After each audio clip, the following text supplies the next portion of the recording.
ഈ ഒരാൾ സംസാരിച്ചുകൊണ്ടിരിക്കുമ്പോൾ ഇവിടുന്ന് എന്തെങ്കിലും വിളിച്ചു പറയും.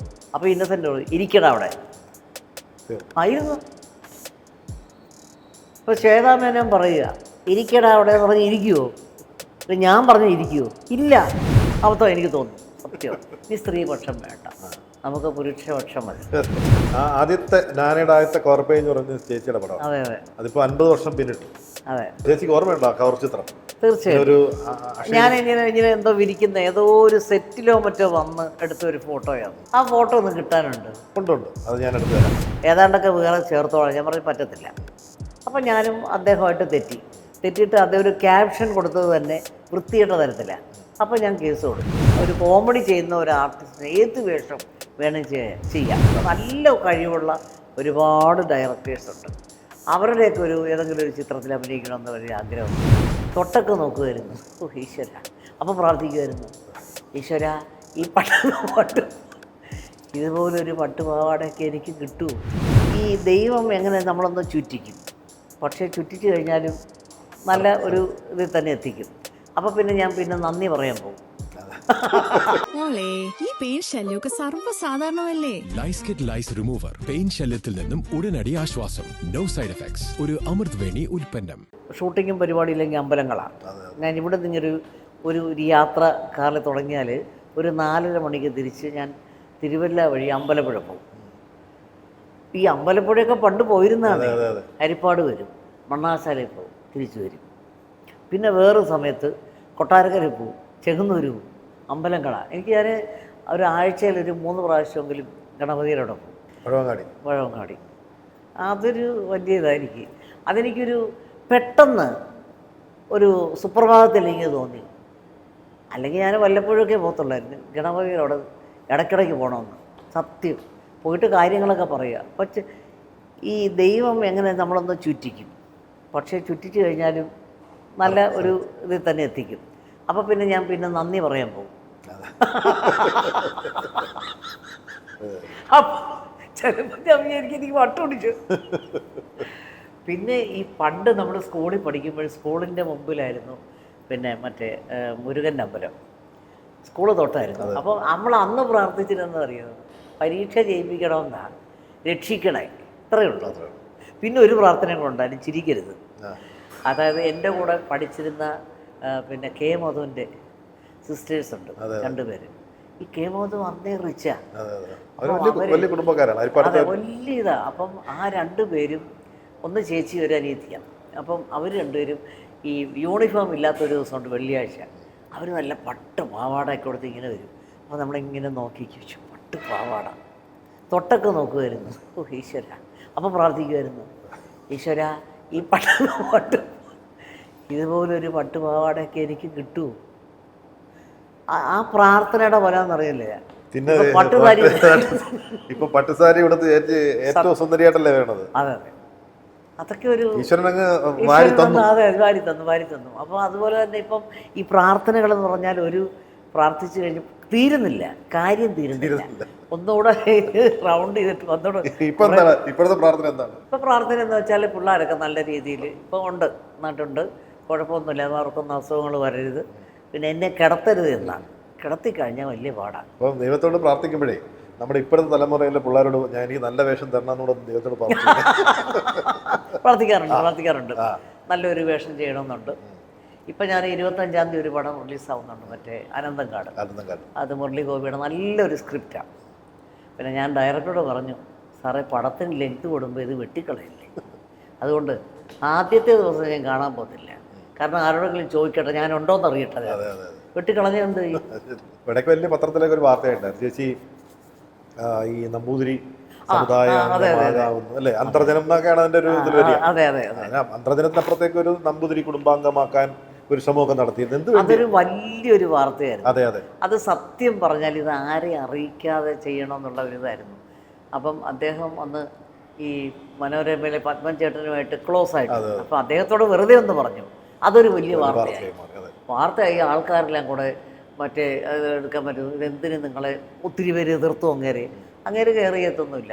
ഈ മാടമ്പ് കുഞ്ഞിക്കുട്ടൻ എന്ന് പറഞ്ഞ അദ്ദേഹമൊക്കെ നിങ്ങളിത് എന്തിനു വേണ്ടി കൊണ്ടുവരുന്നു. പക്ഷേ അങ്ങേരുടെ ചിന്ത എന്തായിരുന്നു വെച്ചാൽ, ഇങ്ങനെ ആക്കിയില്ലെങ്കിൽ എൻ്റെ മോന് ഉപനയനം നടത്താൻ ഒക്കത്തില്ല. ഉപനയനം നടത്തിയില്ലെങ്കിൽ എൻ്റെ മോനെ കൊണ്ട് കർമ്മം ചെയ്യിക്കത്തില്ല. അതാണ്. അതൊക്കെ നേരത്തെ കണ്ടിരുന്നു. അതിനുവേണ്ടി മാത്രം ചെയ്തതാണ്. അപ്പം മദ്രാസിൽ വെച്ച് രജിസ്റ്റർ ചെയ്തു. അപ്പോഴൊരു മാലയൊക്കെ ഇട്ടു. വീണ്ടും കുന്നംകുളത്ത് അന്തർജനം ആകാൻ വീണ്ടും കല്യാണം കഴിച്ചു.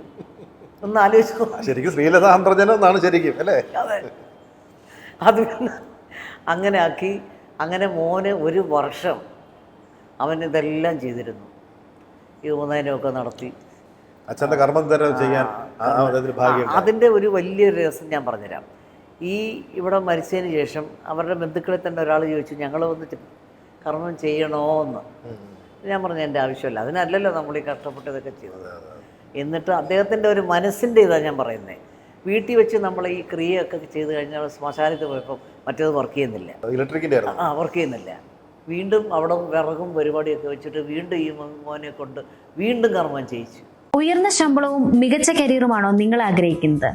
Join Axions. Get trained, get placed. ഒന്നുകൂടെ എന്നിട്ട് ചെയ്തു. അപ്പോൾ അദ്ദേഹം അത്രയും ആഗ്രഹിച്ചല്ല അദ്ദേഹം നടത്തുകയും ചെയ്തു. അതിനുവേണ്ടി ഏതൊക്കെ നിമിത്തങ്ങൾ അത് ഒരു വലിയ നിമിത്തമായിരുന്നു. അതെ അതെ, അത്ര ഈശ്വരാനുഗ്രഹം. ഇവൻ ഈ ഒരു വർഷം മുഴുവനും എന്നും ചമതയിട്ട് ഇതൊക്കെ ചെയ്യുക, ഇതൊക്കെയായിരുന്നു ആ മോൻ ചെയ്തിരുന്നു. ഇപ്പോഴും അച്ഛൻ്റെ വന്നാലുടനെ പിന്നെ ഇത് ചെയ്യും. ആ ദിവസം മരിച്ച ദിവസത്തിൻ്റെ ഇതെല്ലാം ബലിയിടും.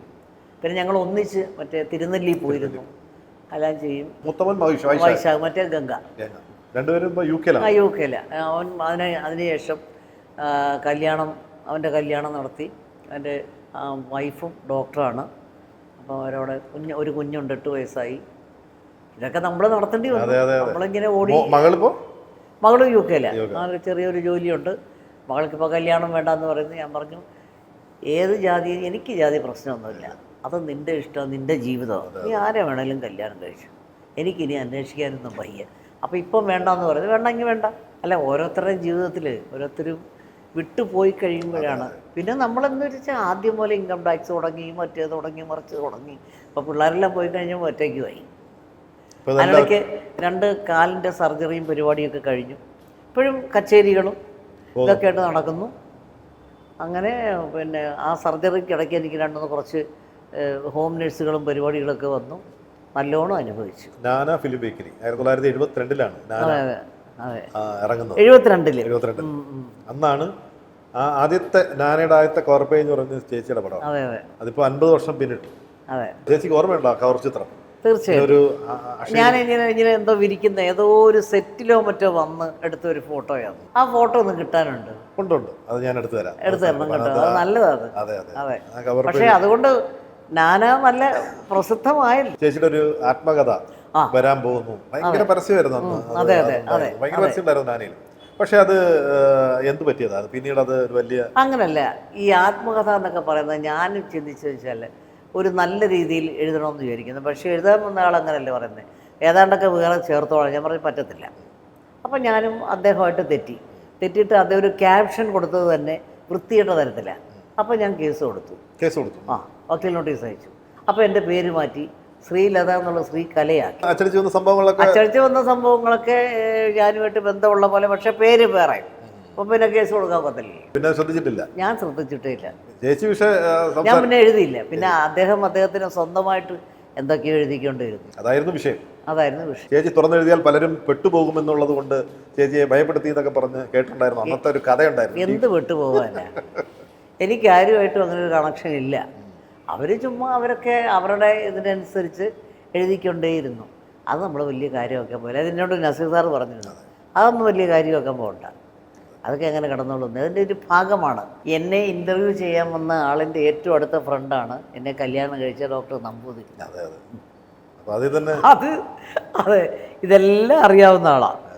അപ്പം അദ്ദേഹം തന്നെ പറഞ്ഞു കൊടുത്തു എന്തിനാ അവരെ കല്യാണം കഴിക്കണം. അത് ഞാൻ എൻ്റെ പേഴ്സണൽ ഇതല്ലേ, അത് നന്നായി.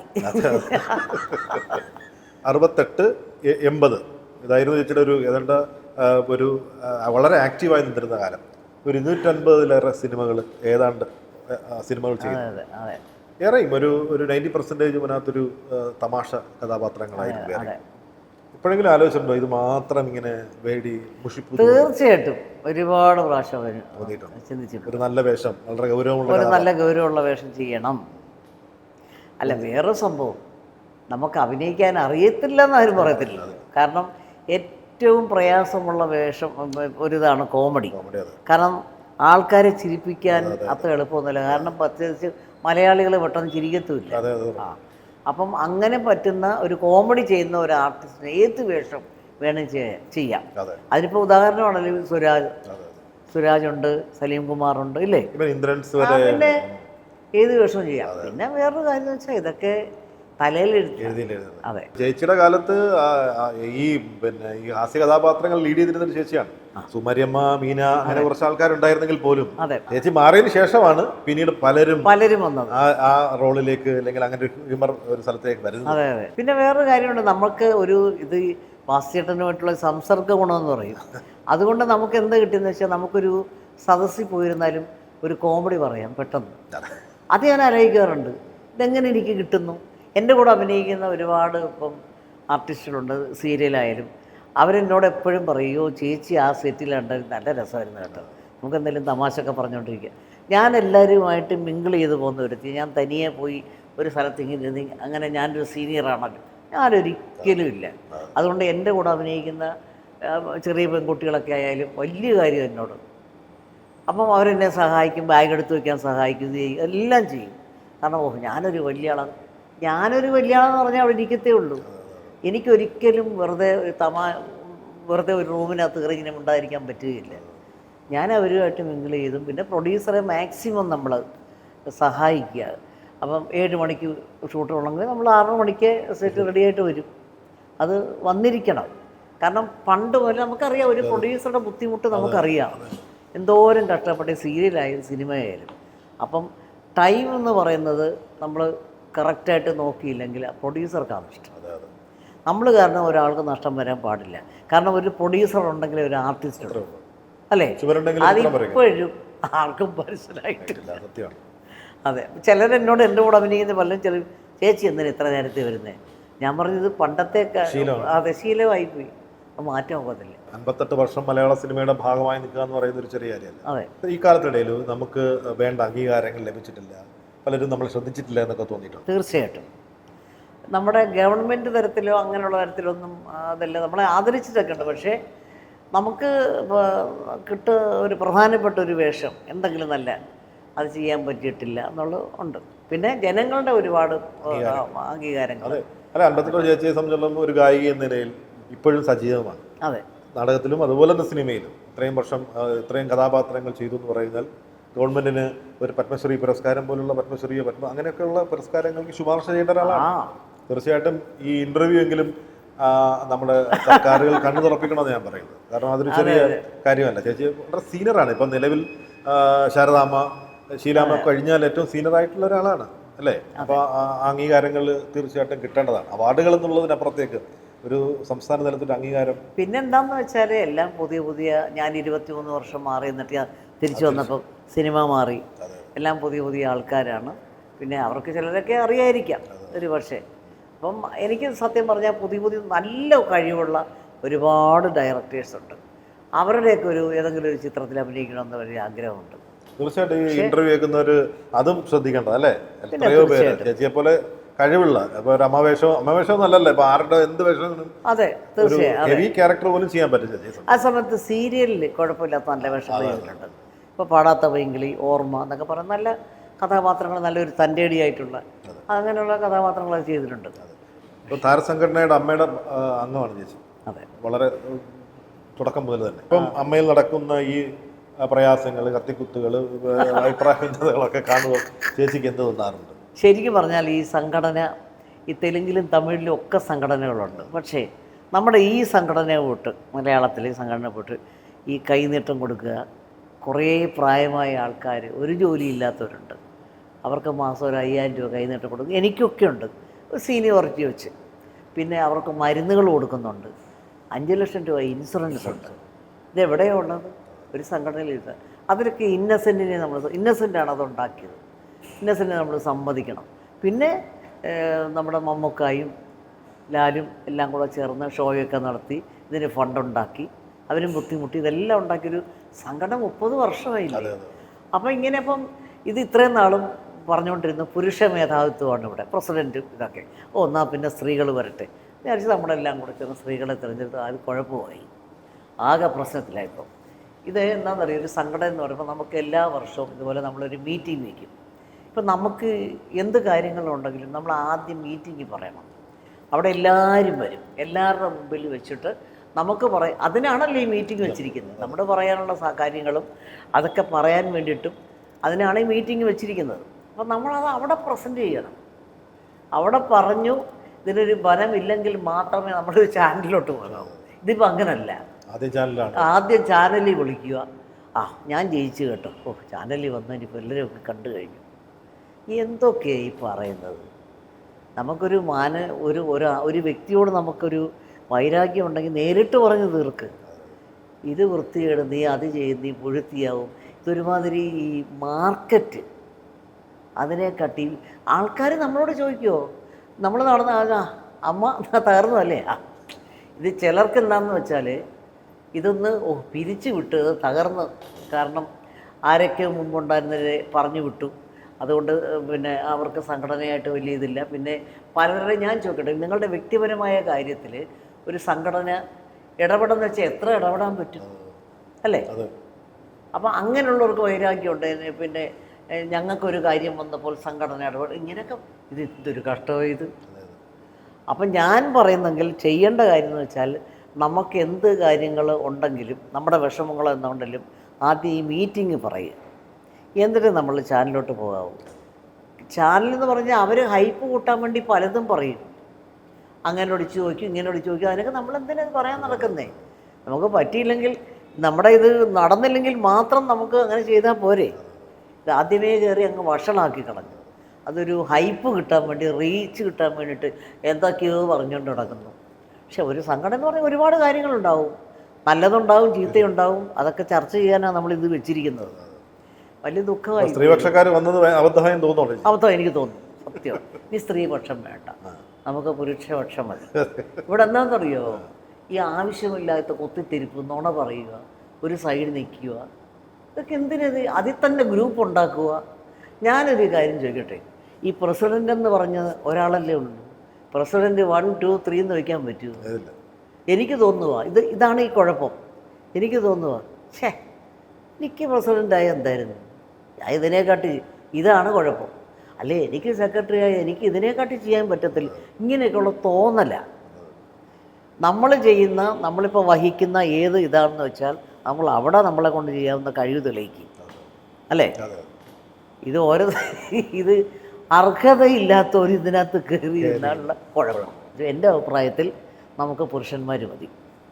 കാരണം എന്താ വെച്ചാൽ ഈ പ്രസിഡൻ്റൊന്നും പറയുന്നതൊന്നും കേൾക്കില്ല. പണ്ട് ഞാൻ പറയും, ഇന്നസെൻ്റ് ഉള്ള സമയത്തൊക്കെ എങ്ങനെയാണെന്ന് വെച്ചാൽ, മമ്മൂക്കായാലും മോഹൻലാലായാലും ഈ ഒരാൾ സംസാരിച്ചുകൊണ്ടിരിക്കുമ്പോൾ ഇവിടുന്ന് എന്തെങ്കിലും വിളിച്ച് പറയും. അപ്പോൾ ഇന്നസെൻ്റ് ഇരിക്കട അവിടെ ആയിരുന്നു. ഇപ്പോൾ ശ്വേതാമേനോൻ പറയുക ഇരിക്കടാ അവിടെ എന്ന് പറഞ്ഞ് ഇരിക്കുമോ? ഞാൻ പറഞ്ഞ് ഇരിക്കുമോ? ഇല്ല. അപ്പം അതിന് പറ്റിയത് ആണുങ്ങളാണ്. ആണുങ്ങൾ തന്നെ നയിച്ചു കൊണ്ടുപോട്ടെ. പക്ഷേ സംഘടനയെ പിരിച്ചുവിടുക, ഇത് മോശമാണ്. കാരണം നമ്മളെന്താ വെച്ചാൽ വർഷത്തിലൊരിക്കൽ നമുക്കെല്ലാവരും ഒന്നിച്ച് കാണാൻ പറ്റില്ല. അല്ല, കാണുന്നതിനപ്പുറത്തേക്ക് ചേച്ചി പറഞ്ഞ പോലെ ഒരുപാട് പേര് ഒരു 5000 രൂപ എന്ന് പറയുന്ന ഒരു ചെറിയ തുകയാണെങ്കിൽ പോലും അത് കാത്തിരിക്കുന്ന ഒരുപാട് പേരുണ്ട്. മരുന്ന് കൊണ്ട് കൊടുക്കുന്ന എല്ലാ മാസം മരുന്ന് കൊടുക്കുന്നുണ്ട്, അവർക്ക് വേണ്ട ട്രീറ്റ്മെന്റ്, ഇൻഷുറൻസ് ഒക്കെ. അതിനകത്ത് ഒരു സംഘടനയും ചെയ്യാത്ത കാര്യങ്ങളാണ്. അതിനകത്ത് പ്രശ്നങ്ങളൊക്കെ പെട്ടെന്ന് പരിഹരിക്കപ്പെടാൻ നമുക്കും പ്രാർത്ഥിക്കാം. അത് തന്നെ സത്യമാണ്. ഇനി എന്തെങ്കിലും ഒരു സ്വപ്നമുണ്ടോ? ഒരു സിനിമ സംവിധാനം ചെയ്യണം, അങ്ങനൊന്നുമില്ല. നല്ല സിനിമകൾ, നല്ല വേഷങ്ങൾ ചെയ്യണമെന്നുണ്ട്. നല്ല 1-2 വേഷങ്ങൾ. അതെ, ജീവിതം അവസാനിക്കുന്നതിന് മുമ്പ് നല്ല 1-2 വേഷങ്ങൾ ചെയ്യണമെന്നുണ്ട്. പിന്നെ ദൈവത്തോട് പ്രാർത്ഥിക്കും. ഈ വലിയൊരു ഭക്തയാണ്, പ്രാർത്ഥിക്കും കിടത്തല്ലെന്ന്. കാരണം പിള്ളേരുമില്ല, ആരുമില്ല, എല്ലാവരും അങ്ങ് പോയി. എനിക്ക് ഈ ജോലിക്കാരെ ആശ്രയിക്കാൻ വയ്യ. ഏതായാലും ചേച്ചിയുടെ ഈ പറഞ്ഞ പോലെ കലാജീവിതം, ശ്രേഷ്ഠമായ കലാജീവിതം തുടരുകയാണ്. ഈ അതിലേക്ക് കൂടുതൽ നല്ല കഥാപാത്രങ്ങൾ വന്നു ചേരട്ടെ. അതെ, കൂടുതൽ സന്തോഷത്തോടെ ഇരിക്കട്ടെ. തീർച്ചയായിട്ടും. ഈശ്വരനോട് പ്രാർത്ഥിക്കുന്നു. അതെ, മനസ്സ് പറഞ്ഞ് ഇത്രയും നേരം സംസാരിക്കാൻ പറ്റിയാലും അങ്ങനെ ഒരു സന്ദർഭം ഉണ്ടാകും. ഞാൻ അങ്ങോട്ട് നന്ദി പറയുന്നു. Thank you.